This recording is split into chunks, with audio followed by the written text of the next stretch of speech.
If you or someone you know has diabetes, you may have built up an extra supply of test strips and lancets. That's where we come in. We'll buy the supplies that you don't need and resell them to those in need to prevent waste. Help us make diabetes management more affordable. Visit us at teststripswithaz.com.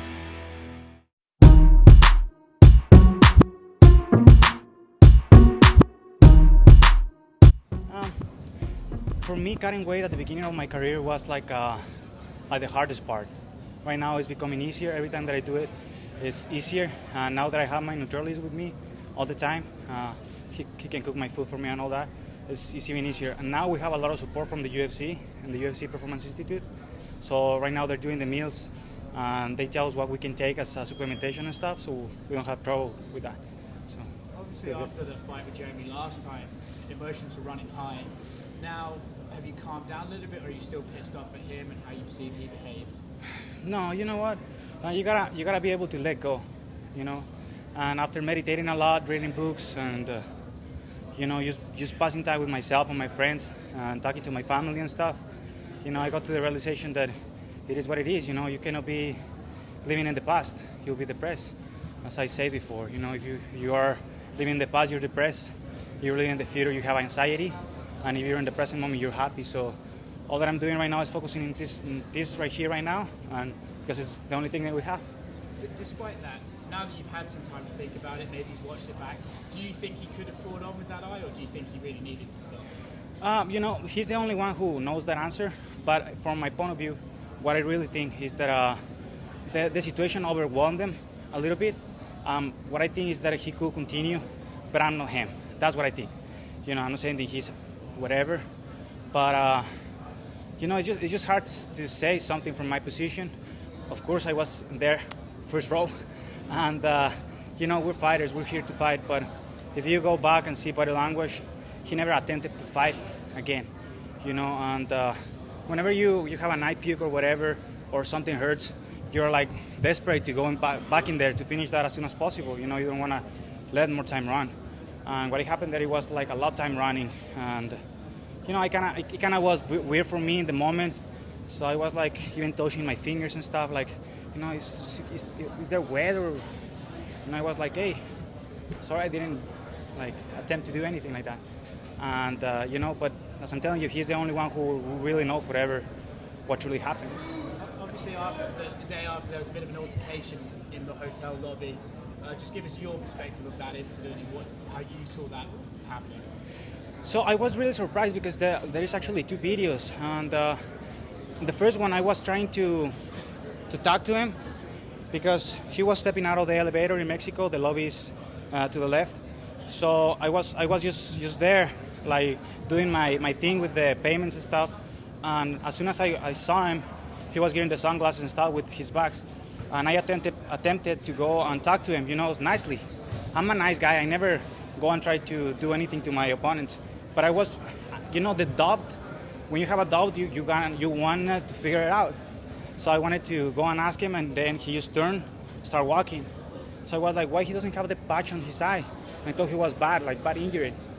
And he never looked at me or whatever. And I was like, okay, I guess he doesn't want to have any confrontation with me or whatever.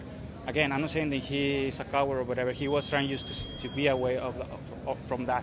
But I was trying to know. I wanted to know what was going on, and so I approached to him and I asked him, hey, from far away, are you okay?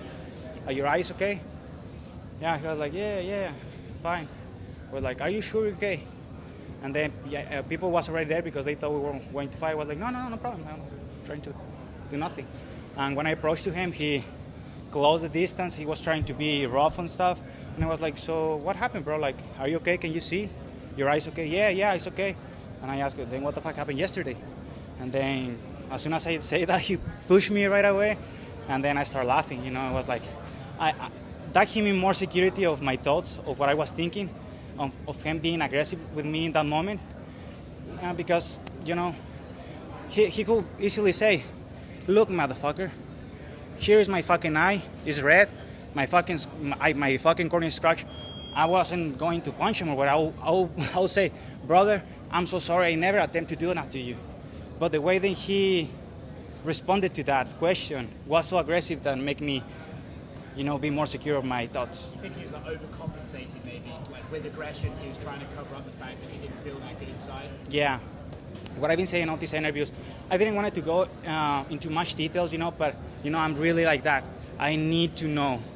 So after the fight, I was watching a lot of videos, repetitions, asking my friends, reading a lot, body language. I've been reading body language for like a long time. I'm not an expert, of course, right? But as I could see, whenever he was holding the cage and he was like that, the doctors come and touch his shoulder, and he's like, come on, bro. The first reaction when somebody touches your shoulder is look to the way, then, and then he never attempted to fight. He was like, no, he got me good. Not even the doctor could open his eye, and I have never seen that before. I think the situation overwhelmed him because all the people was,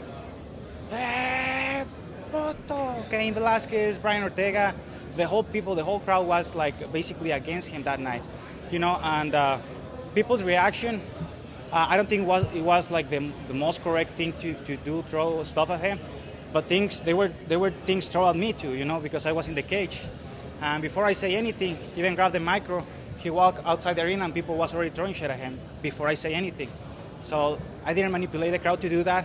They did it because they saw what they saw and I see what I saw, and it is what it is, at the end of the day. All right, last one from me. Just with all this being said, do you think it was the right decision to do a rematch this quickly? I wanted to take my time. Why? Because it was a fucking hard camp, bro. The last one, and I didn't want it to go away real quick again, and it's going to be like 12 weeks of camp. So it's a long camp, and your body start getting tired, your mind start getting tired because you're going hard. So that's why I didn't want it to go back there as soon as possible. Plus, he wasn't my first option. Whenever I was trying to move up in the rankings, he's behind me, and I say that before. And with that say, it's just something that we have to do. We have a job to finish, a job to do, and we're here to do it. With all the drama and everything, how excited are you to just move on and put this fight, this feud behind you? Yeah, I'm ready. I'm enjoying every moment of this training camp as well. It was a different camp for me. I approached this camp differently. My strategy is different. Everything basically was different because now we're fighting 3 rounds at sea level. I don't have all the pressure because it's support, but pressure at the same time. You're representing a country and your hometown where your people, your family, everybody's there. They're waiting for you to win. And you can get that as an inspiration, or it can draw you down.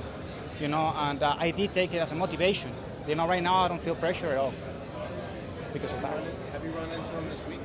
Yeah, today. How was that?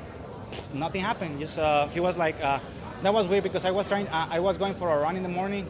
So as soon as I was walking outside the hotel, I saw him like coming in. What a coincidence! I was like, fuck, man, whatever. Whatever happens, happens. So I stepped inside the door, and he was waiting for me outside, just looking at me weird. And I look at him, and I was like, okay, I already know what's gonna happen Friday. So whatever you wanna do, you can do whatever, you can say whatever, but we're fighting Friday. Have you noticed fans have become more interested in your fight from the last one, given what happened after your last one? Yeah, I think so. Especially because I come from fighting Korean Zombie, that it was the knockout of the year, but it was a really good fight. And I think people wants to see me perform, or how am I doing after the fight. And I think the whole situation in Mexico just created more drama around the fight and stuff. And a lot of people has been asking me a lot of questions about it and stuff. What I just say is my honest opinion, but everybody can think whatever they want. That's just my opinion. In a sense, do you feel like you're the main event on Saturday? It seems like obviously this big main event going on, but it seems like most people are excited for your fight. No, I don't think so. I think the main event is happening here for a reason, and the UFC wanted to make this happen real quick, and they couldn't give me a fight night. I was asking, hey bro, like, you promised me a fight night, or a main event, and they say no. This is what we have. Like, we have all cover, and we can do much about it. This is the date. Would you prefer it as a 5-round fight? I like to fight because it's more experience for me. It's more minutes inside the octagon, and if you see my career, it's been really, really short career in MMA.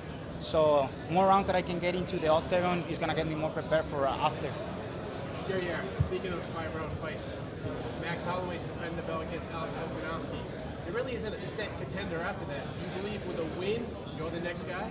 I haven't even think about it. You know, I think I'm gonna start worrying about it whenever is the moment. For now, I have Jeremy Stevens in front of me Friday, and this is all my focus right now. Mexico City was where you last fought. Hometown was supposed to be a big moment for you. Unfortunately, did not happen how you wanted it. You agreed to go to Boston, where Jeremy requested.